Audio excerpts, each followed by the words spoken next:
Hey guys, just doing some hive work on this top bar that I have. Top bar hive, and I wanted to show you I think it's queenless. I don't think there's a queen in it because I'm seeing some queen cells. If you'll look, that kind of bulbous one on the bottom there's two of them starting. One of them is closed already, which makes me think there's a queen incubating in there. And there was another one, but I wanted to show you also, check out this brood is actually drone. It's male. See how it's really poppy and popcorn and really big? That means that it's just going to be males that are born out of that comb, and they don't do any foraging, they don't gather resources, they don't make honey. So it's kind of, see, there's all that drone. You can tell there's no queen, but here's another queen cell. See that bulbous one on the bottom there? Maybe I can, it's also closed and capped.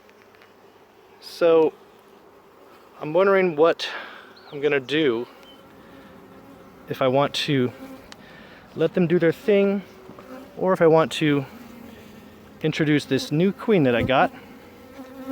This queen is from another apiary in Oregon, and there's a live queen inside there with some worker bees in this green box. It was shipped overnight from the apiary over in Eastern Oregon.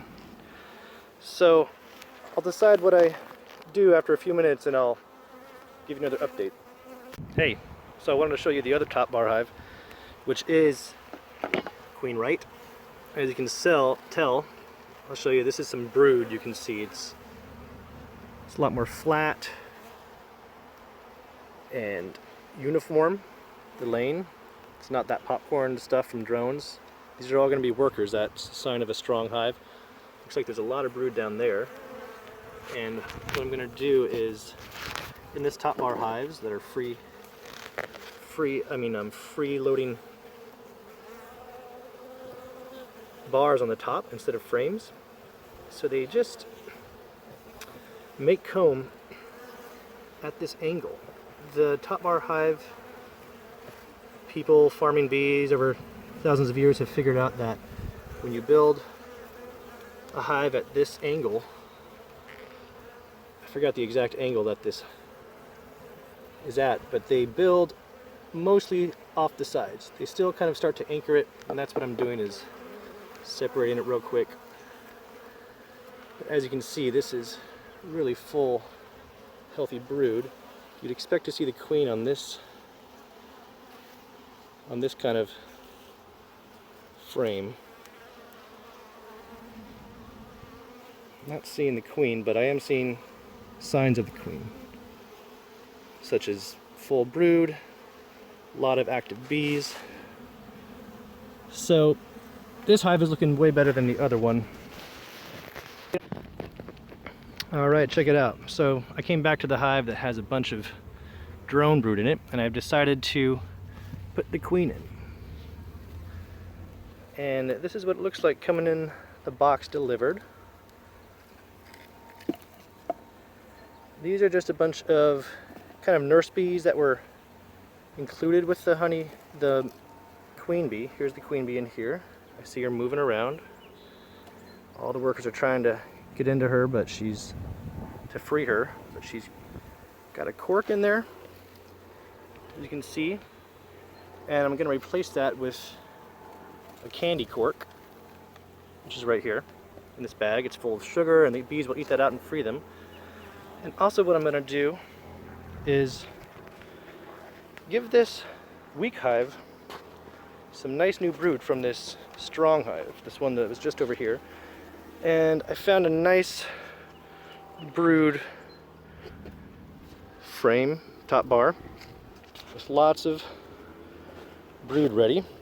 That'll just give them a kickstart. So I made sure to get off all the bees on there. Oh, there's one still from the other hive. So when these new brood hatch in this different hive, they'll just sense that there's new brood, and they'll just take care of them. They just will raise them like their own. And with this new queen being introduced, I'm going to place the candy cork in and then hang it just in the between here, and they'll free here in about probably 2 or 3 days by eating through that candy. So I'll give you, okay, I've just put the candy cork in. You can see it's kind of that white sugarness, and the queen's in there moving around. That's a good sign. All the nurse bees are trying to get to it. So I'm going to place it at the bottom of the hive here and let them do their thing. Good. Here's the next thing I did. I cut off these queen swarm cells, and I'm going to put them into another hive that doesn't have a queen also, and see if they rear it and start it. Hey everyone, I'm just walking down to the next hive that's a residue of a swarm hive I caught earlier in the year.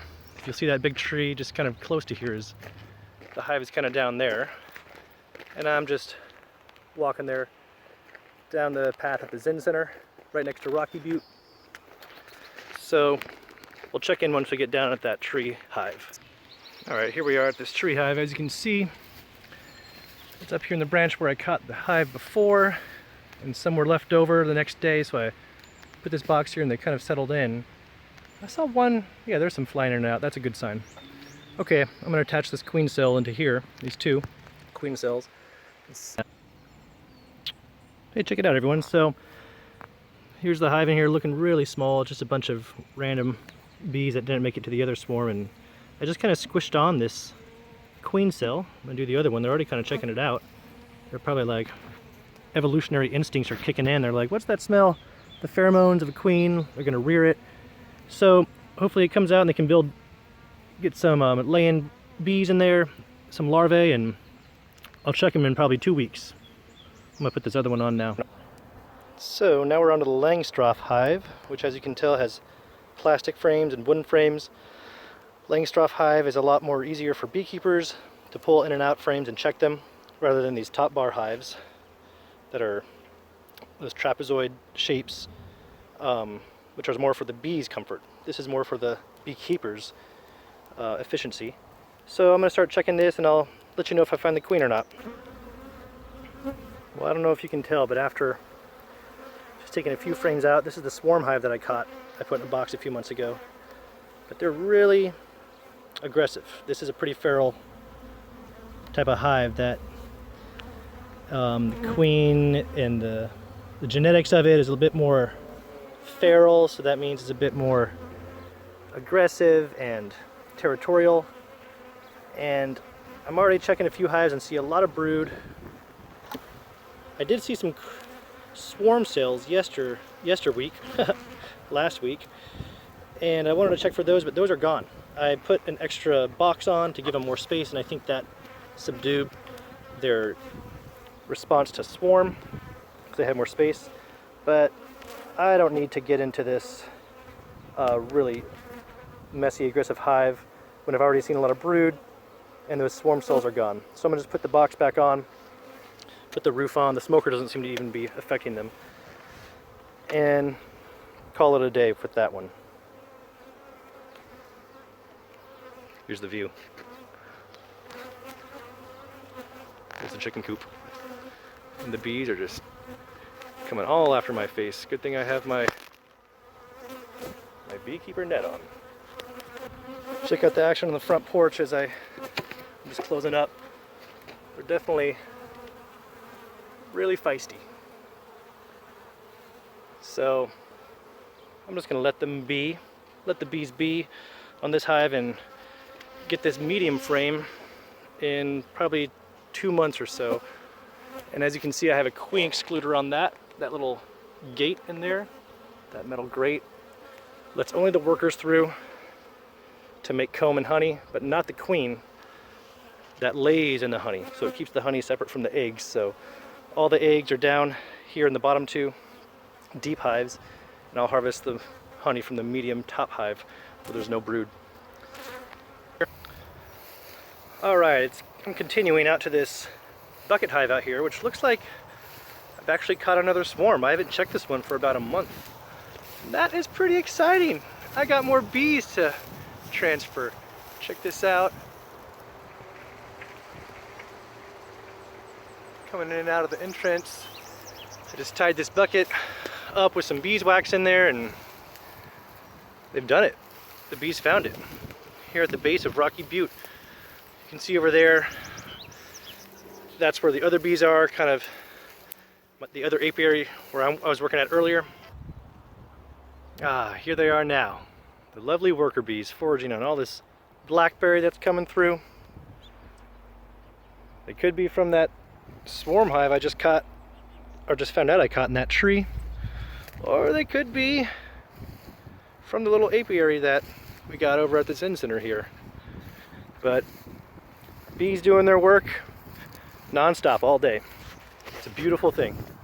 Well, thanks for coming on the virtual hive tour with me, and hope you plant some more flowers, make some more habitat for bees, especially ground dwellers and bumblebees.